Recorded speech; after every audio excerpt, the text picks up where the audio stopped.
Hello and welcome to a cyber interview by Homeland Security Today, who has been covering the war in Ukraine, the invasion of Russia.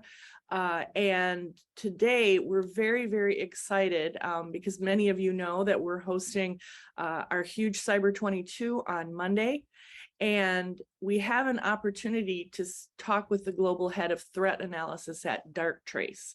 So we're very excited to talk to Toby Lewis today.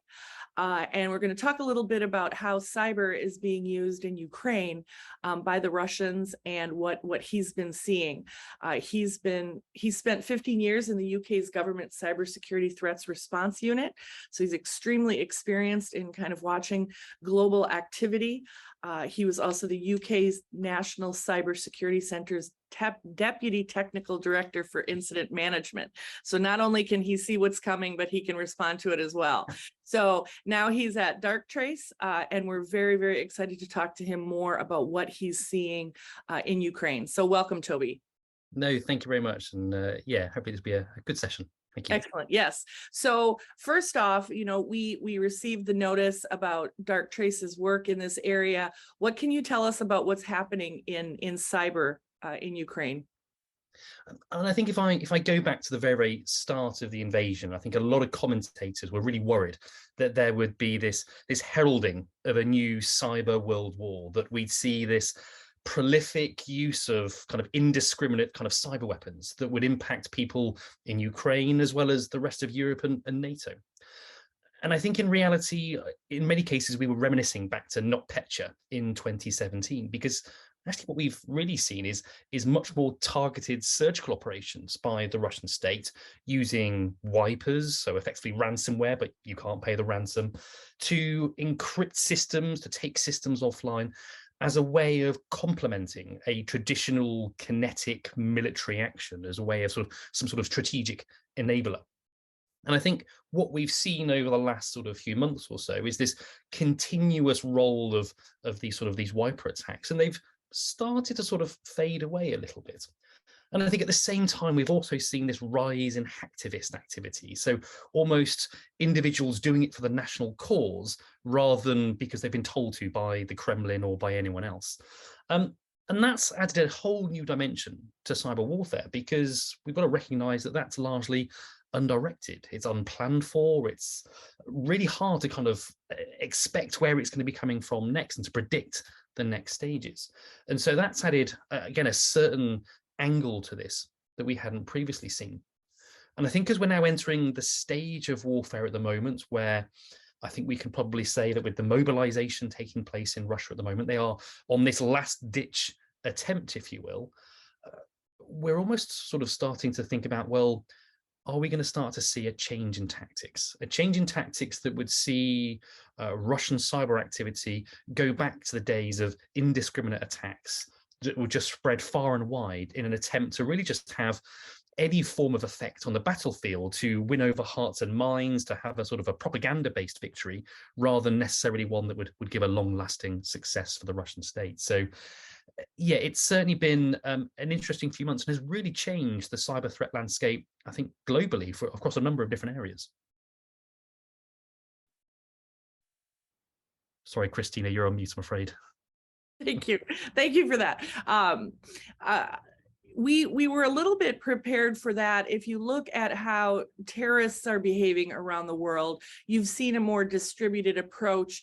For example, HSToday has covered how the centers that used to kind of give direction have now said, attack wherever you will. They've given directions on how individuals can just damage anywhere and kill people at any time. Do you think they took some notice of that and certainly encourage that, or do you think it really is just individuals, like you said, for the national cause of invading Ukraine? And I think there's probably two different angles to it. One is absolutely you're going to have some individuals there that are just doing it for the national good. They feel it's their patriotic duty to do something and to intervene. And bear in mind, we're talking about both sides here of the war conducting this sort of activity. So yes, on one side, absolutely, you've got a degree of just patriotic fervor trying to sort of do this. I think there's also elements, and we saw this in Ukraine, they set up this IT army of Ukraine where they just put a call out for volunteers. And this was more of a case of how do you massively scale your operations, go through a significant shift from relatively small scale, very surgical, intelligence-led operations to huge, really impactful operations that just have a scale that you haven't seen before. And, you know, if you want to run that in a classic military sense, you've got to have all these organizational structures, command structures, you know, orders, processes, planning. And that's really hard to go from nothing to that in a matter of a few days. So in some respects, this is a way of achieving that rapid scaling of cyber operations without necessarily having to have all the sort of the background planning and sort of support and logistics networks sat behind it. You literally just say, these are your targets, let us know how you do. And that seems to have had, you know, a really quite good impact in terms of that ability to scale and bring people on board.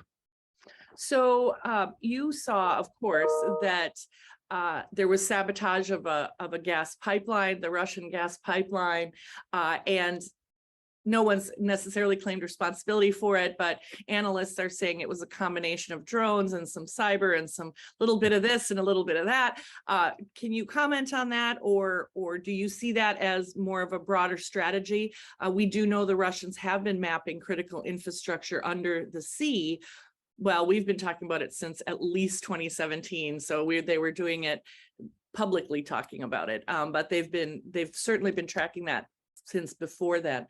Do you see that as part of a cyber strategy, or do you see that, of course, it was a physical attack, so it was physical combined with cyber? I mean, I think if you look at Russian state activity, particularly the cyber domain, going back years, there's always been an emphasis around energy, around natural resources. And part of that is about Russia's own standing on the world in terms of it wants to position itself as an energy superpower. And that comes with financial benefits, that comes with more broader sort of commercial benefits as well.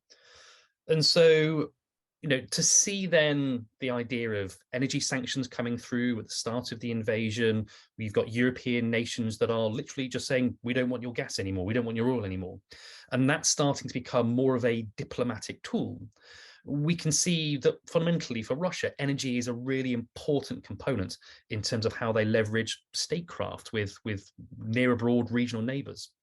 So to see some, you know, some damage, some sort of destruction take place against oil supplies between Russia and Europe, well, it's not surprised that they've been brought within the scope of this invasion as, again, some form of diplomatic tool. Now, who's behind it, how they achieved it, and that's going to be a really hard thing to say, but absolutely energy has become a really massive diplomatic tool for all sides, really. Absolutely. And you talked more about ViaSat network disruption in your work. Can you talk to us a little bit more about that and why you're bringing that up specifically? It's a really interesting story, because when we look at how you can use cyber at the same time as a traditional military effect, it's about looking for ways in which cyber can enhance that military invasion. It's looking at ways in which you're giving an advantage to the literal boots on the ground. And there's many different ways you can do that. One is about taking down their sort of their command structures, taking away their ability to issue orders and to send defensive troops into different locations. And of course, a large part of that is then also about hindering their ability to communicate on the battlefield. And that's going to come down to impacting communication systems, communications networks. Now for Ukraine, and they've come out very recently to say, well, actually, it probably wasn't as much damage to our military operations as first thought. ViaSat was fundamentally a satellite provider in Eastern Europe and certainly elsewhere in the rest of Europe. That a lot of the military components and government components in Ukraine were making use of ViaSat technology to help distribute their orders across the battlefield, if you like. What has now come out recently, as I said, is Ukraine have said, look, this was only really a secondary means of communication for us. We also had landline connectivity. We also had kind of other means. But I think as a mechanism to really be a force enabler for a military component, completely taking out a defender's way of communicating is potentially really, really impactful, really powerful way of denying their ability, that freedom of movement across the land, because they just literally can't communicate. They can't sort of give updates to various troops. So for me, in terms of that move from cyber being a tool of diplomacy, cyber being a tool of espionage, maybe even sort of financial economic gain, taking out a communications network is a real kind of insight into how cyber might be used in a military context. Absolutely. And what other lessons do you see? As you know, Ukraine has proven to be kind of a proving ground for all kinds of different activities. We've kind of tested and seen the Russians' physical military condition, so to speak, and we're seeing some of their cyber activity. We're seeing how they use diplomacy in this time. What lessons do you see for US leaders looking at the ways that cyber can be used in warfare? And I think for me, this is, I suppose, less a lesson of how Russia have deployed cyber, and more how the Ukrainians have been able to defend themselves against it. And this is a combination of the fact that they have just, through battle hardening, had to get used to this idea of constantly defending their environments, about operational resilience, around redundancy in IT systems and communication systems, so that when one gets attacked and one's brought down, you can still deploy a relatively fit fighting force. I think the other aspect that we have to take from it, and I come from this as, you know, as an ex-government sort of from the UK, it's about how all the different nations, governments, intelligence agencies have come together to support the Ukrainians in terms of feeding them intelligence and feeding them in sort of technology. And okay, normally in the news we see technology being war materials, but actually it's as much in the case of cyber protections as well. There's been some of the big sort of vendors out there offering their services for free, the Microsofts and etc. of this world, and just that way in which the community, in the biggest possible sense of the word, has kind of rallied around Ukraine to support them against this Russian attempt, I think for me is a real powerful advocate for cross-border collaboration, for opening up those links in terms of sharing intelligence, sharing capability, because ultimately in times of war, you kind of need all the help you can get. And I think for me, that's been probably the biggest part to take away. Absolutely. I like to say that Ukraine is a crowd-funded war, since you have, local groups in America raising funds for the Ukrainians, bringing things over in suitcases to assist as much as they can. It's been it's inspiring that the national and certainly global community has come together on Ukraine's behalf. It's very, very heartening to see. Need a little more help, a little faster, but Ukraine shall prevail. So in the beginning of the war, Anonymous and some hacker groups certainly threatened that they would be, that there would be grander repercussions for Russian activity. And you saw a few attacks here and there, but have you been tracking that at all? And has that continued? And I think what's been interesting is yeah, absolutely that rise of the ideologists, in terms of these anonymous sort of online groups that, I mean, I remember them from like 2010, 2011, 2012, something like that. And yeah, absolutely, they exist with their morals and their ethics. And they want to sort of play a part on the world scene. I think in terms of their style of operation, it has maybe a very different effect than the sort of a deployment of a wiper or ransomware. And actually, this is about removing the means in which they can communicate, methods of propaganda, for example. So if you can deny access to a government website or a news reporting service, that can have quite an impact in terms of the ability for the state to issue propaganda and messaging.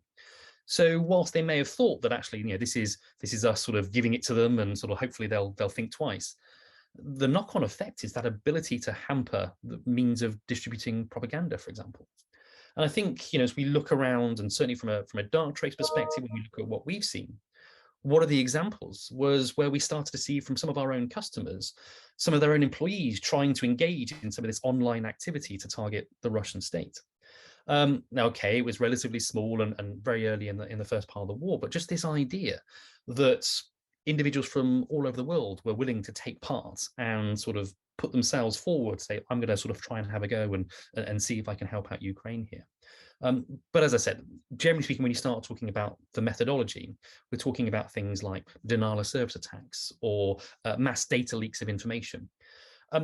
They don't feel like they're massively sophisticated or impactful when you first think about them, but there's generally a long tail to this, and the public will remember, well, our website got hacked into by a bunch of 10-year-olds on the internet, or whatever it is they are, and that actually has a really big impact in terms of sort of society morale and all these other sorts of things in terms of how well is the government doing. So yeah, I think one way you can look at go, well, it was just a DDoS, who cares? But also the fact they could is also an interesting part as well. Well, death by 1,000 cuts.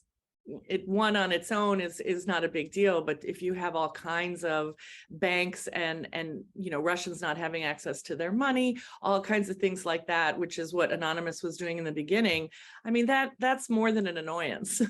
So yeah, absolutely, yes, absolutely. so that can become very good. So what can you tell us about kind of Russia's strategy with the energy plants in Ukraine? They have physically attacked some of the nuclear power plants. So what is their cyber play for those types of critical infrastructure facilities?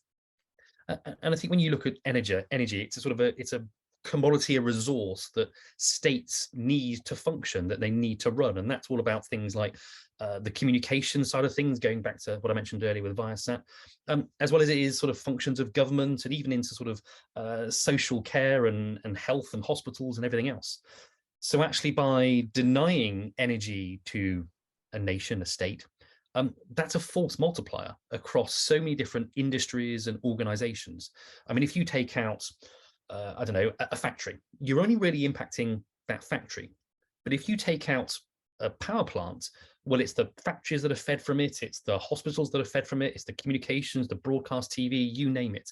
It's a significant force multiplier in terms of reaching into the critical infrastructure of a country and saying no. Now, there's two aspects of this. I think one, when you just see it as a pure military invasion, they want to achieve victory by whatever means possible. But there's also, whenever you think about war, then there's the bit that follows, which is the occupation, there's the annexation, as we're now seeing at the moment in certain parts of eastern Ukraine, where ultimately they have to turn around and go, well, that's now part of Russia.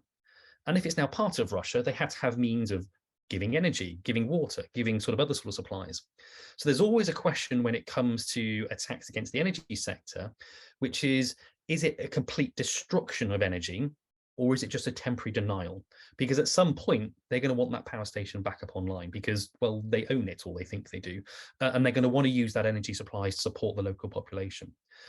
And in those instances, by launching a missile, by bombing it, by sending in troops to physically destroy a power plant, that might win you the first part, but it doesn't help you with the second. So therefore, use of cyber and the fact that actually that can have at times a sort of very temporary effect, that might be a means of sort of allowing them to target the energy sector in Ukraine, but still allowing it to be usable at some point again in the future.